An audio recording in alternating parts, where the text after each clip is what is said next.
नमस्कार दोस्तों। एमपीपीएससी के अंतर्गत जो है लास्ट ईयर जो असिस्टेंट प्रोफेसर इंटरव्यू हुए थे उसमें कई सारे नए रिकॉर्ड बने, आप सबने भी देखा। जैसे कि एक बड़ी संख्या थी कैंडिडेट की जिनके साथ बोर्ड टीचिंग नहीं कराए गए, कुछ के साथ कराए भी गए थे। कोई ऐसा भी कैंडिडेट था, अगर रिसर्च है तो आधे इंटरव्यू केवल रिसर्च पे डिस्कस हुए थे। बोर्ड पर कैंडिडेट को पढ़ाने के लिए जो टॉपिक था वो मैक्सिमम पैनल खुद दे रहा था, या ऐसे और कई सारे एक्सपेरिमेंट जो है वो हमें पिछले इंटरव्यू में देखने को मिले। उन सभी अनुभवों को जोड़ते हुए इस बार हमने मॉक इंटरव्यू में और भी कई चीज़ों को इंक्लूड किया है और कई सुविधाओं को भी जोड़ा है ताकि आप इसके माध्यम से अपनी तैयारी बेहतर से बेहतर कर सकें। उन सुविधाओं को हम एक एक करके समझते हैं। प्रोफेसर जुड़े हुए हैं अलग अलग यूनिवर्सिटी कॉलेज से, और उनकी हेल्प से जो है ये सभी चीज़ें ऑर्गेनाइज की जाती हैं। और अलग अलग सब्जेक्ट के एक्सपर्ट होते हैं इसमें, जिससे कि आपको एक प्रॉपर गाइडेंस मिल सके और आयोग जैसा आप फील कर सके इस मॉक को जो है। ये ऑफलाइन फैसिलिटी जो है ये फिलहाल में इन 3 शहरों में है, लेकिन आप एमपी से हैं तो आप दिल्ली जो है संपर्क कर सकते हैं, मतलब यहाँ के ऑफलाइन से आप जुड़ सकते हैं। और यदि आप ऑफलाइन जुड़ना चाहते हैं तो सॉरी ऑनलाइन तो कहीं से भी जुड़ सकते हैं। ऑफलाइन के लिए आपको दिल्ली आना होगा, या आप दिल्ली में रह के प्रिपरेशन कर रहे हैं तो आप यहाँ पे ज्वाइन कर सकते हैं।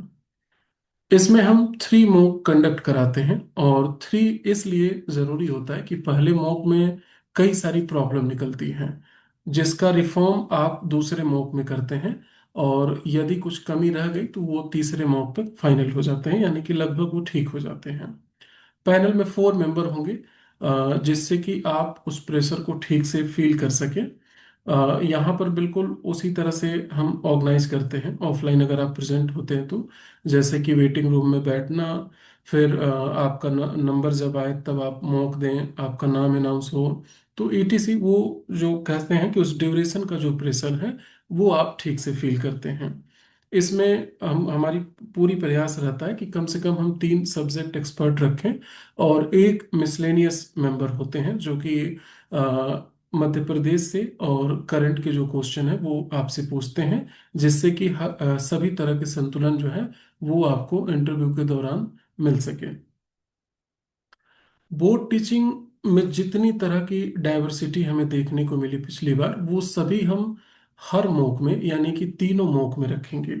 जिसमें आप देखेंगे कि अ, जो टॉपिक है, एक आप टॉपिक खुद सेलेक्ट करेंगे और एक जो है पैनल आपको खुद देगा कि आप हमें इस टॉपिक पर पढ़ा कर दिखाएं।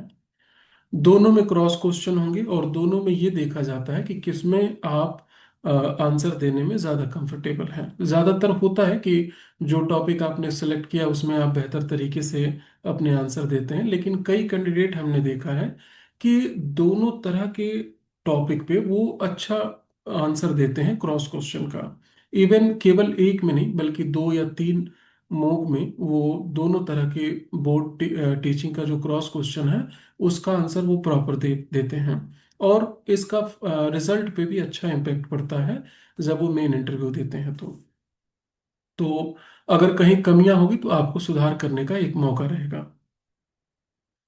इस पूरे मॉक का जो है हमने वीडियो रिकॉर्डिंग भी रखा है। ये वीडियो रिकॉर्डिंग सिर्फ ये नहीं है कि मैनेजमेंट इसका यूज करेगा, बल्कि हर मॉक का वीडियो रिकॉर्डिंग जो है ये हम एस्पिरेंट को भी देते हैं, ताकि आप भी उन्हें देख करके अपनी गलतियों को सुधार सकें।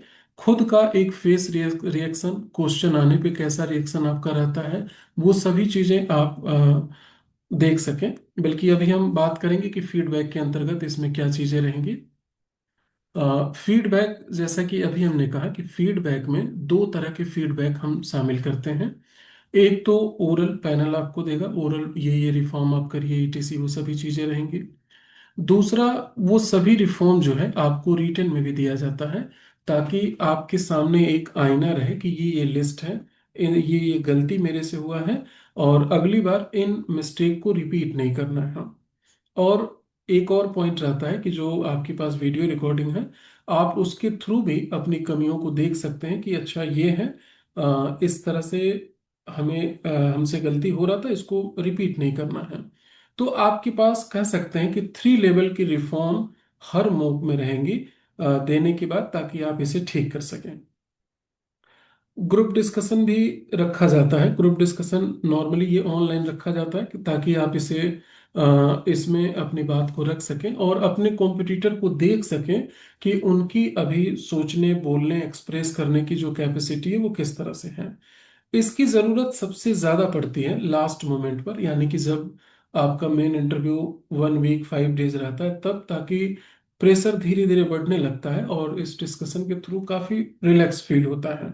वो इसलिए क्योंकि सबकी कंडीशन वैसी ही है जैसा कि आपकी है, लेकिन सोच करके ये प्रेशर ज्यादा आपके अंदर इंक्रीज होता है, लेकिन जब आप बातचीत करते हैं तो ये काफी रिलैक्स हो जाता है।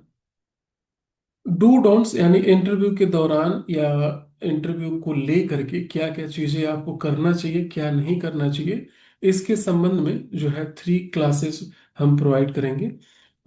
इसमें जो है कई सारी चीजें हैं और उन सब चीजों को लेकर के आप काफी मतलब कह सकते हैं कि रिलैक्स फील करेंगे। करंट अफेयर के मटेरियल आप थोड़ा सा परेशान रहते हैं कि कहाँ से कैसे हम इसको गैदर करें, तो वो हम लोग खुद ही प्रोवाइड कर रहे हैं ताकि आपको केवल रीड आउट करना रहे उसको। मेंटरशिप जो है ये काफी जरूरत पड़ती है, जैसे कि अ, अभी इस मौसम में ड्रेस कौन सा पहने, या ये क्वेश्चन आया तो कैसे डील करें, या फिर आपकी क्वालिफिकेशन का गैप है उस पर कुछ क्रॉस क्वेश्चन होता है, अभी तक आपने जॉब क्यों नहीं लिया, ईटीसी। ऐसे बहुत सारी चीजें हैं जो आप जरूरी नहीं कि उस मॉक के ड्यूरेशन में ही आप पूछें, आप इसके अलावा भी किसी समय में बात करके पूछ सकते हैं। आपके सब्जेक्ट एक्सपर्ट से भी हम कोशिश करते हैं कि अगर पॉसिबल हो पाए तो हम उनसे भी बातचीत कराएंगे, जिससे कि आप थोड़ा सा सहज महसूस हो सके अपने विषय को लेकर के। लॉटरी सिस्टम ये बेसिकली क्या है कि एक प्रेशर का काम करता है। जैसे कि आप मेन इंटरव्यू जब देने जाते हैं तो कौन पहले देगा कौन बाद में देगा, इसका एक सीरीज डिसाइड होता है। तो वो सीरीज हम यहाँ पर भी डिसाइड करते हैं ताकि उस दौरान आपके माइंड में चलता रहे कि इसके बाद मेरा नंबर है। तो ऐसे में क्या होगा कि वो प्रेशर बढ़ता है, तो वो चीजों को टैकल करने की हैबिट आपको यहीं से रहे, यानी मूव जो होगा वो प्रॉपर कमीशन जैसा होगा, ताकि हर स्टेप आप उस तरह से फील कर सकें। और जैसा मैंने कहा कि अगर आप दिल्ली में हैं तो इजीली आप इसको ज्वाइन कर सकते हैं। आसपास के डिस्ट्रिक्ट से हैं तब भी, काफ़ी दूर से भी हमारे पास कैंडिडेट अभी आ रहे हैं और मौक दे रहे हैं। तो अगर संभव हो पाए तो आप आकर के ज़रूर ज्वाइन करें, क्योंकि ऑफलाइन के कंपेयर में ऑनलाइन थोड़ा सा बेटर होता है। और सबसे ज़रूरी होता है, देखिए जो मेन इंटरव्यू होता है उसमें क्या वर्क काम करता है, तो सामने वाले के बारे में हमारा जो इमेजिनेशन है वो काफी ज्यादा जो है प्रभाव डालता है। इसी तरह से अगर आप कोई भी मॉक दे रहे हैं तो आप ये जरूर परख लें, देख लें कि सामने जो 4 पैनल बैठे हुए हैं चेयर पे, उनका एक तरह से कह सकते हैं कि अनुभव क्या है, या व्यक्तित्व की तरह व्यक्तित्व उनका कैसा देखने में, क्या उन्हें देख करके आपके अंदर डर थोड़ा बहुत महसूस हो रहा है कि नहीं, या क्या प्रश्न पूछ दें इसका डर है कि नहीं आपके अंदर। तो ये सभी चीजें जो हैं एक तरह से कह सकते हैं कि इस तरह के अनुभव हमारे अंदर एक अलग विश्वास जगाता है। और फिर हमारे पास बहुत सारे ऐसे कैंडिडेट हैं जिन्होंने मॉक देने के बाद मेन इंटरव्यू दिया, तो उनका ये कहना था कि हमें लगा ही नहीं कि हम मॉक के अलावा कुछ और दे रहे हैं, बिल्कुल मॉक जैसा ही हुए। कई सारे लेवल में हम मॉक को थोड़ा सा और ऊपर रखते हैं, ताकि अगर मेन इंटरव्यू किसी रीजन से टफ रहता है तो आप उसको आसानी से टैकल कर सकें। यदि आप ऑफलाइन नहीं जुड़ पाते हैं, ऑनलाइन देना चाहते हैं, तो आप ऑनलाइन भी हमारे साथ जुड़ सकते हैं। ये सभी मॉक उन्हीं पैनल के साथ उसी डेट पर उसी प्रोसेस के साथ कंप्लीट कर सकते हैं। ऑनलाइन ऑफलाइन में हम किसी भी तरह का डिस्क्रिमिनेशन नहीं करते हैं। हाँ, इसमें एक दो एक्टिविटी आपको अलग से करनी होगी, जैसे कि एक वाइट बोर्ड छोटा सा अरेंज करना होता है, और भी कई चीजें इसमें अलग से थोड़ी करनी होती है। तो इसके संबंध में हम आपको इंफॉर्मेशन ये रिटन में सभी चीज़ें दी जाती हैं कि अगर आप ऑनलाइन करना चाहते हैं तो ये सब चीज़ें आप अरेंज करें। अगर कोई बात रह गई हो जो हमारी बातचीत में मान लीजिए कि आपके सामने ना आ पाई हो, तो आप इस दिए गए नंबर पे मैसेज करके पूछ सकते हैं। और यदि मान लीजिए कि मैसेज से नहीं कंफर्म होता है तो आप कॉल करके भी इस नंबर से बातचीत कर सकते हैं। अगर मॉक इंटरव्यू प्रोग्राम से जुड़ना है तब भी आप इस नंबर पे एक मैसेज ड्रॉप करके जुड़ सकते हैं। Thank you so much.